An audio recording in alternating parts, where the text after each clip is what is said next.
Please join me in prayer.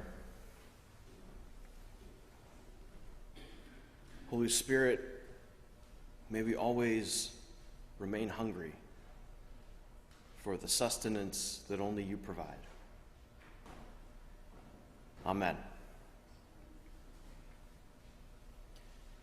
In our gospel reading this morning, we see an example of something that comes up at some point in Jesus' story in all four of the Gospels. Jesus has trouble in his hometown. He'll visit his hometown, the region where he was born. He'll be around people who know him, and he gets more pushback from them than from other communities. Like in other texts, he might say, a prophet is never welcome in their hometown. And we have an example of this in our reading from John. Like we're carrying on from the reading last Sunday, and Jesus is continuing with this metaphor of him being the bread of life, him being the water of life. I'm the bread that came from heaven, and if you eat of me, you will never die, and so on. And there are people listening to him, like in the crowd that's gathered to listen, who are like, wait a second, isn't this Mary and Joseph's kid? I remember him running around, in the neighborhood. You babysat him. We know this guy. How can he be saying these things? Come on, man, we know you. This is your hometown. You can't talk like that.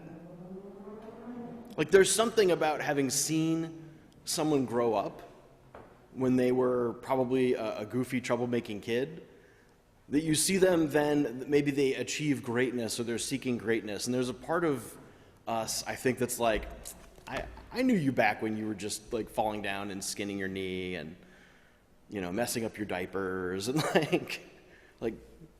calm down, Jesus, bread of life from heaven. Okay, relax.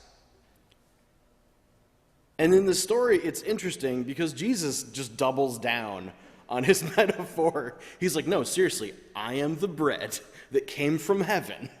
If you listen to God, you will listen to me. And if you eat me, the bread, you will never die. I have the power to raise you on the last day. You will never again go hungry. Etc. Jesus doesn't back down from what he's saying, even surrounded by people who feel like they have a reason to kind of scoff at him. It occurred to me that this conversation, this interaction, this argument is like a microcosm. It's a little picture of a big idea. And that idea is the incarnation. So it's okay if the answer is no, but is the incarnation a familiar term? Raise your hand if it's you've heard this term before, you know something about it. So you have some hands up, some hands down, which is totally fine. It's a technical term. We don't always use it. But it's a really important idea in Christianity that even if you haven't heard the term incarnation, I think you'll know about the idea. If not, I'm going to do a little intro this morning, because everybody learns about it the first time at some point. The idea of the incarnation is basically this. Jesus is fully God, and Jesus is fully human. He's entirely both. He's not half God, half human. He's not God transformed into a human temporarily. He's not a human making wild, unsubstantiated claims, as some of his neighbors might have thought. Jesus is fully God and fully human. And for the last 2,000 years of Christian history, people have heard that, and they've said, wait, I don't get it. It's a perfectly normal response to that claim. Because yes, Christianity I affirm, Jesus is fully human. Yes, Jesus is fully divine. And yes, those things contradict. Yes, and yes, and yes. So why is this important? Why is it important that Jesus is fully divine, that Jesus is God? And I want to start this with the caveat that This question of who Jesus is and the incarnation is the thing that Christians have thought and written about more than anything else over the past 2,000 years. So this will be a tiny fragment of all the ideas and all the connections that are out there. Like we would all die of old age before I finished a general overview of the incarnation. And I don't want to do that to you. So this is just an intro, right? And some of the ideas that I wanted to share about why this is important. So reading the scripture, reading the Gospels, unless you think that Jesus is just an invented literary character, like Bilbo Baggins, unless you think that, then it's obvious Jesus is a human being. Like the story presents the story of a human being. He is born, he grows up, he lives, he dies. He's a human. He lived at a particular time, in a particular place. He spoke a particular language. He had a particular body, a particular mind, right? But when we say that Jesus is God, some wild things come of that. That means that God, the creator of the universe, experienced everything that Jesus experienced. So God, the creator of the universe, experienced vulnerability. God experienced dependency on people around him for his life. God experienced limitations in capabilities. There's lots of things that a human being can't do. God experienced limitations in freedom. There are a lot of things that a human being can't even imagine, much less accomplish. God experienced the adulations of crowds like a pop star, and God experienced humiliation and powerlessness to do anything about that humiliation. And God experienced hunger and thirst and agony and grief and exhaustion and frustration and joy and pleasure and relaxation, friendship, enmity. All of these things that Jesus experienced, God also experienced. In the way that we do, not in like sometimes other gods would change shape into a human and walk around and pretend they were human, like cosplaying humans. Jesus wasn't doing that. Jesus experienced those things as we do. We experience pain in the same way Jesus did. Limits, joy in the same way that Jesus did. It's also important that Jesus, the person, is more than just a person with really good ideas about how we should live.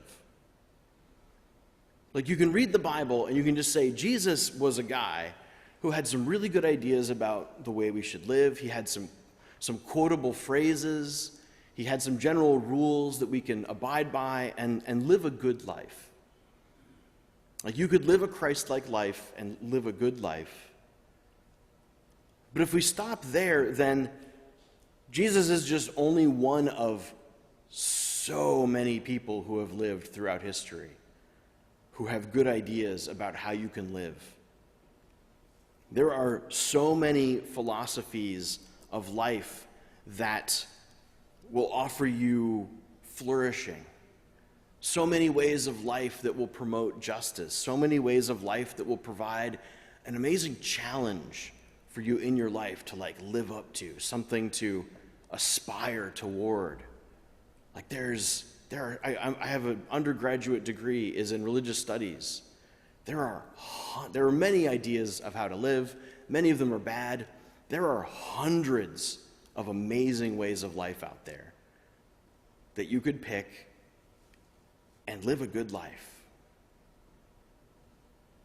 The difference when we say that Jesus is divine, the difference is that when we encounter Jesus, we're actually encountering God.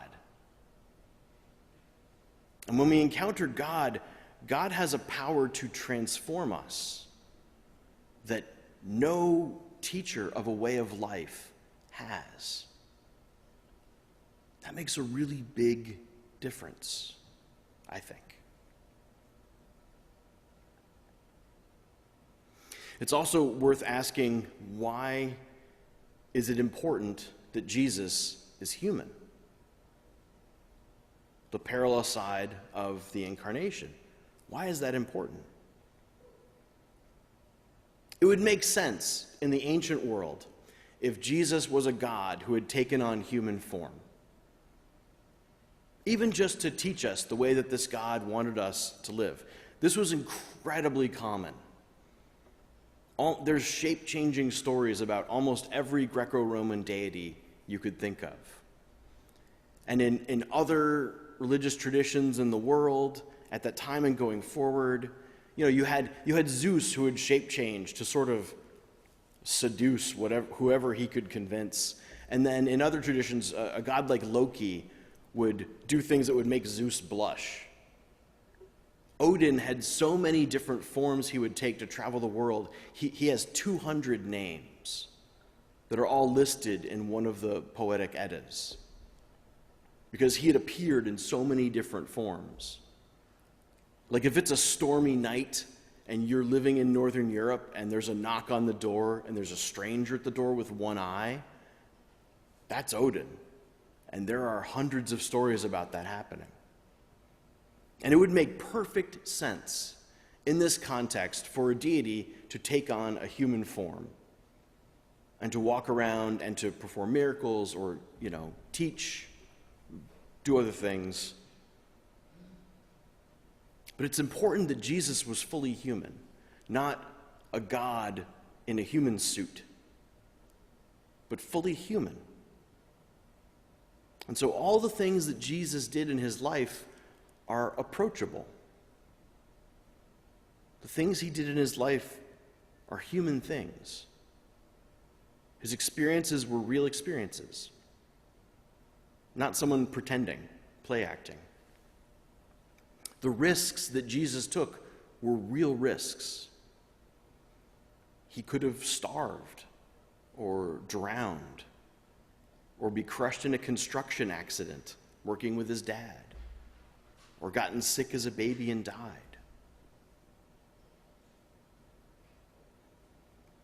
And as a human being, Jesus did teach his followers what they should do with their lives. But he also said some amazing things. He said that his followers would do even greater things than he did. What?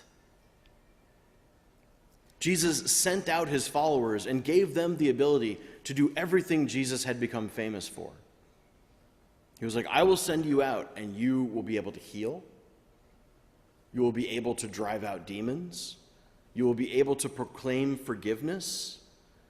You will be able to tell people of the coming kingdom of God. All the things that Jesus did. He even said that if you forgive something here, it's forgiven in heaven. And if you hold on to something here, it is held on in heaven. Like it wasn't just making sounds. The forgiveness that you can offer has weight here and in heaven. And the way that we understand these things has changed over time. Like, raise your hand if you're hoping to learn to be an exorcist at First Presbyterian Church. I mean, okay, all right. I mean, I'm open to looking at it, but not most of us, right? Because we understand these things in different ways. We have to take what we understand about Scripture and then move it forward to our own context and be like, what does that mean? Like, they went out and healed. So what does it mean for us to heal? They went out and drove out demons. So what does that mean for, what do we do that's parallel to that? And then there are things that are much easier to carry forward, like forgiveness. That makes sense. That means about the same thing now as it did then. Telling people about the coming kingdom of God, that means about the same thing today that it did then.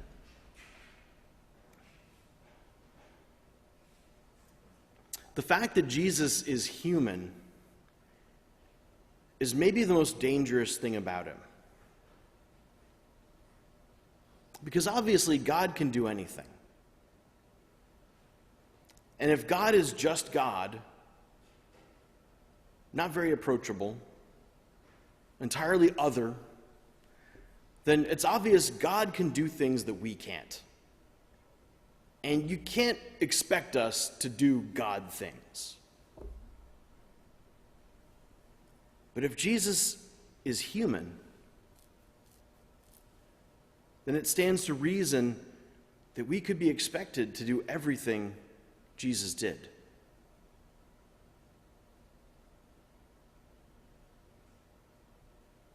And so it's important, I think, to understand this idea and absorb it on some level.